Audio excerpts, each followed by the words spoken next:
Hate them or love them, the Colorado Buffaloes are going to be one of the more interesting teams in college football this 2024 season, led by Coach Deion Sanders, Shedeur Sanders at quarterback, and one of the baddest two-way players in college football, Travis Hunter.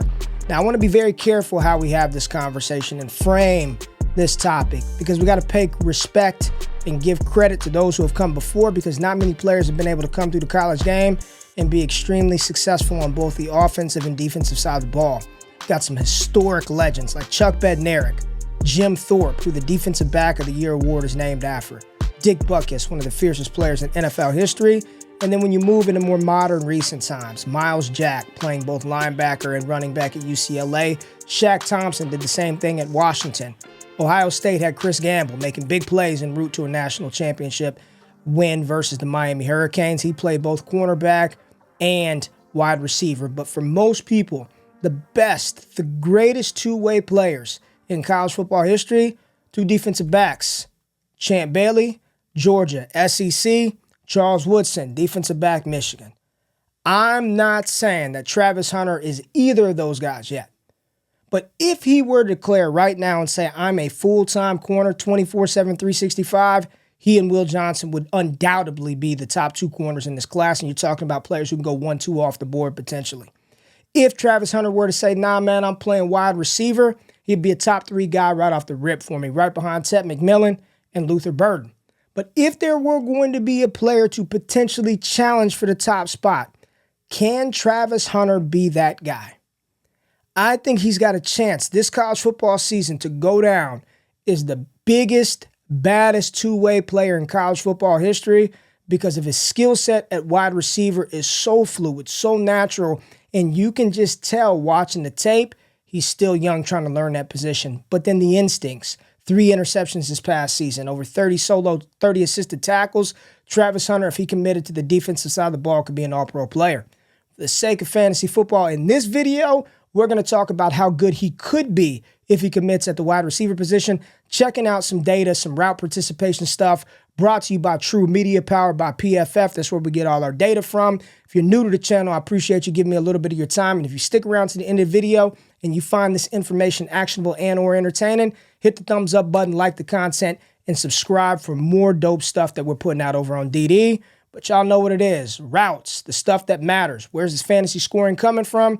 Can Travis Hunter be a legitimate playmaker for us in fantasy football come 2025? Y'all know what it is, baby. Let's talk ball. Okay, let's get it. Bitch, let's get it. Woo! In 2023, Travis Hunter's first full season playing Power 5 conference ball.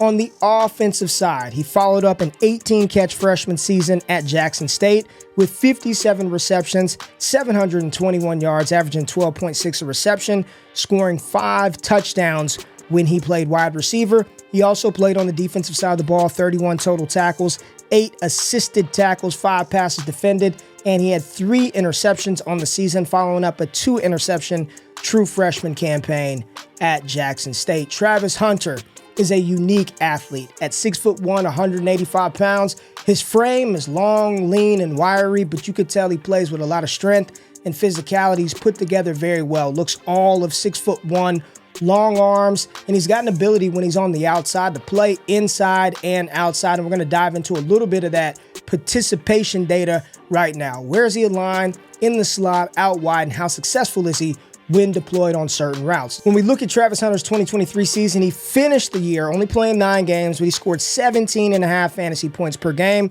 which was good for 32nd in college football amongst 372 qualified receivers to receive 40 targets. So even in 9 games, first season playing Power 5 conference football at the wide receiver position, 17.5 points per game, which was top 32 in college football. When you look at his target conversion percentage, which is so important for me, first downs and or touchdowns per target, well, Travis Hunter, 45.2% first downs or touchdowns per targeted route, which was good for 67th in college football. Now, the beautiful thing about this is Tedorow McMillan, my top guy, 32 in the country at 49.2%.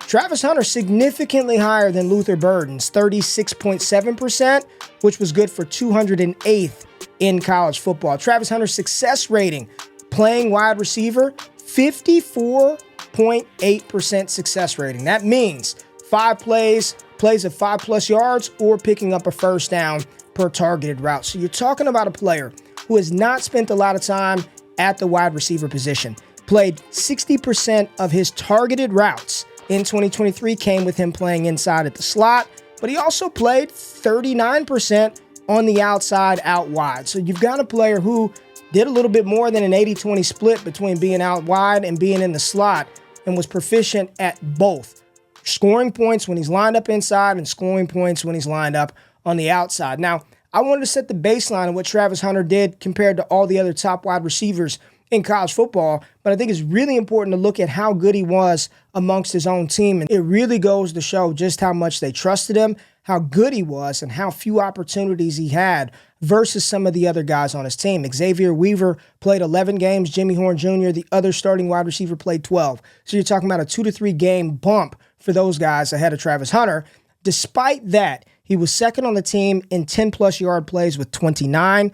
Xavier Weaver, number 1 with 35. He had 10 plays that went 20 or more yards, which was also second on the team behind Xavier Weaver. You're talking about a player who finished second on the team in receiving yards, and his big play potential is evident every single time he touches the ball. But what was he asked to do? We talk about it all the time, the 3 routes that you need a wide receiver to run in the NFL: the go route, the out route, the hitch route. They better be proficient at crossing routes as well. And if they can give you something in the screen game, that's even better. How was Travis Hunter during those times? Well, let's take a look at the route chart again, provided by True Media, to really give you a glimpse of the areas that he was very successful at, and maybe some things that we want to see here in 2024. Right, here go all targeted routes for Travis Hunter during the 2023 season. And the first thing that jumps off the screen to me is you see little to no red. The only red that you see on his targeted routes is the screen route. And he had 0.67 fantasy points per targeted screen route. Only ran that 3% of the time. And again, you're talking about a player who only had 57 receptions, so the volume and the opportunity is lower. The in route, 6% of the time, didn't score any fantasy points there. Comeback route, nobody really runs that. And then the corner route, only 2% of the time, no fantasy points scored on those. So when you're just talking about the diversity of the routes, you want to see him be able to develop a more robust route tree, and you would hope that would happen here in year 3, year 2 in a Power 5 conference. But other than that, pretty damn good across the board. Green on the go route, the hitch route, and the post route. So going downfield, you're talking about routes that are taking place 10+ yards down the field. 24% go route participation for Travis Hunter, phenomenal. 4.18 fantasy points per targeted go route. Hitch route, 27% of the time, that's what he's doing. He's scoring 5.64 fantasy points per game on hitch routes, which is nasty. Post route, 2.80. That's higher than some of the other wide receivers that we talked about, like Tet McMillan and Luther Burden. And then when you look at the areas that are yellow, which are really good, where you're scoring between 1 to 2 fantasy points per route type, slant route, 10% of the time he's getting you 1.34 fantasy points per slant. Crossing route, a very important route, damn near 2 fantasy points per targeted crossing route. And then the out route, which he's running 11% of the time, 1.19 fantasy route points per game on that route. So you look across the board, and this right here, this chart right here is encouraging for me. The fact that he's not red really anywhere, and everything that he is asked to do, he's scoring you close to a fantasy point per every time he's targeted.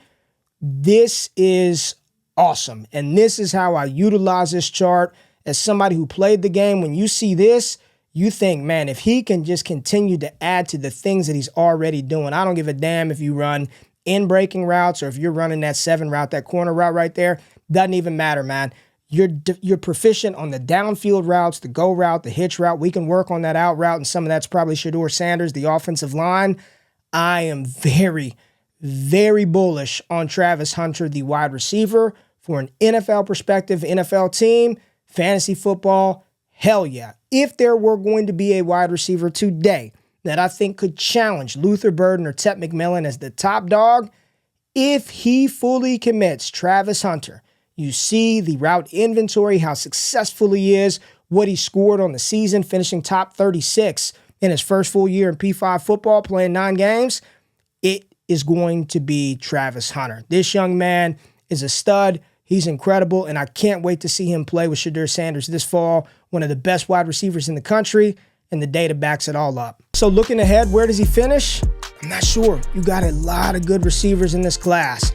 But today, for my money right now, when you've got players like Emeka Egbuka, Evan Stewart, and Tez Johnson out of Oregon, there's some big name players, Kyron Lacy down there at LSU, who are going to vie for that top 5 wide receiver spot. Travis Hunter, commit to playing on the outside, continue to grow and elevate that game, and do what you do best, big fella. Go make big plays, be explosive, be dominant. He's going to hear his name called early, and hopefully for us in fantasy football, it's as a wide receiver. Appreciate y'all tapping into this one. If y'all liked the content, if you found it actionable and or entertaining, hit that thumbs up button, like, subscribe to the channel. And until next time, man, y'all be easy. I'm out. Peace.